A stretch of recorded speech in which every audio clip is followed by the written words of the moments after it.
Ged, how on earth do we sum that up? You've lost 5-3 in the end. You could easily have won the game. You were behind again twice. How's everybody feeling in that changing room? Devastated, to be honest with you. I thought at times we were breathtaking going forward today. Missed a lot of chances. But we can't defend crosses like that. We just can't. We've just spoke about it in the changing room. The lads all know. We're not blaming anyone individually. As a team, we just can't defend crosses. We can't leave men free in the box. It kills us. We can't come from away from home like that and create 8 or 9 chances and get beat 5-3. We just can't. Disappointing. You've had so many of these comebacks in recent weeks. Does that in some ways disguise the goals you've been conceding? No, not really, no. I just thought the goals we conceded today, like, we started the game off really, really well today. I'd say for 10 minutes, we never got an hour half. And we got 2 really, really good chances. And then they had one break. We talked about stopping crosses and we let us cross. No one picked the lad up. We got a tap in. Just can't happen. Things like that. If we want to go on to get in the playoffs, we've got to shore up at the back. We've got to. We can't do that. How do you transmit to them, or do they do it themselves, that response that you get? Because at 2-0 down, it was like a switch flicked. Well, we spoke about it at half time. The chances we create, the lads are not soft. They see at times they're going through. Guillaume was unplayable tonight, by the way. He goes through them like a knife through butter. He couldn't get near him, so we knew we were going to get chances. And then obviously he scored. He hit the crossbar. We were right in the game then, and then we got it back to 3-3, and then we switched off straight away for their goal, another cross, which hurts us a lot. At 3-3, do you feel like this is going to be your night? Well, we had the better chances. Even after spoke to their manager, he said it could have went either way, and we had the better chances, to be honest, and we did. We really did. But you can't concede goals like that. As I say, you can't score 3 goals away from home and get beat 5-3. It just can't happen. The goal threat that you possess is very obvious, but you've already touched on Gwion Edwards. Just how influential was he tonight? He was very good. That's the best he's played for Morecambe. He, as I say, he was unplayable. He was just going right through them. But not just him. I thought we were a really big threat going forward. I thought it was all over.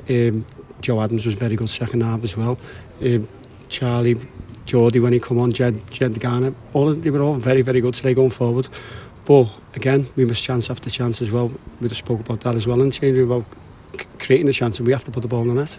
Do you have to pick them up a bit going into a game at the weekend? Are the spirits that are going to need to be lifted in there because of the way that's come about? Yeah, they're very disappointed because the winners in there, they're all winners. The team, the units were a really tight unit, and we're all devastated with each other. But it's not. We lose together. I said last week, we lose together. We win together and we lose together. And we'll go against Sunday. It's still not over.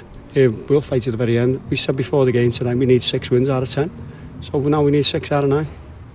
And that spirit that we've seen, that character that we've seen, does that potentially give you the edge to go again at the weekend and get the 3 points that you've not got tonight? Yeah, I can't wait for Sunday's game. I really can't. I'm not, especially the way we were attacking tonight. If anyone was watching us tonight, they'd be terrified to play against us.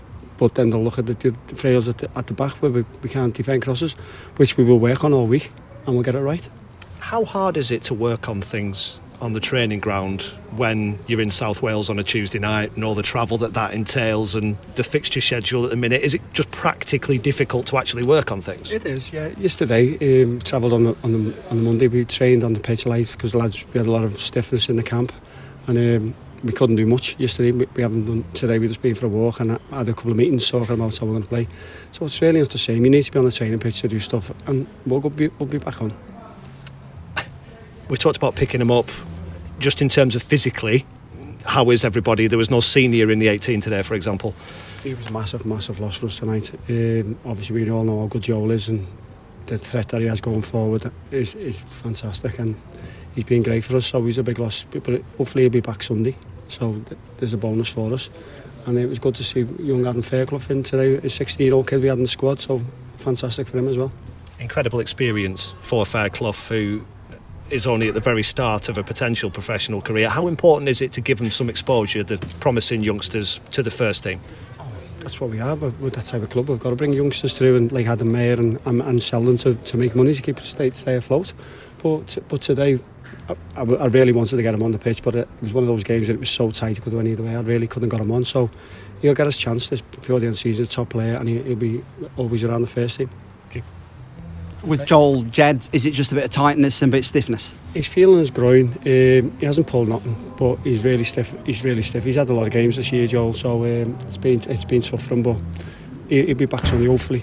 It looked like Guion was holding his hamstring as he came off. Was that just the rigours of the game, or is he okay? Well, it's the amount that he run tonight, it was just cramp. He got cramp, so I thought I'd best get him off just in case, get him ready for Sunday, because he was so good tonight, he really was. And another player not in the squad was Jacob Davenport. What is the news on him? Yeah, he's got I think a groin injury. He's out for 3-4 weeks. So that's almost the end of the season, possibly. It's tough, isn't it? With a small squad, when you lose good players like Jacob, it's really tough. But on the positive, we've got the 3 players will be back in 3 weeks, so they'll be there to give us the final push. It's those swings and roundabouts that we're going to need ahead of that final push. It seems nobody wants to break into that top 7. Ged, we're still only 3 points away with 9 games to go. Tell me about it. That's the hard thing when you look at it, and I've seen the results tonight. We would have been right up there, but we're still in it. We're still 3 points behind with the game in hand, so we'll keep going. Thanks, Gaffer. Cheers. Get money for your old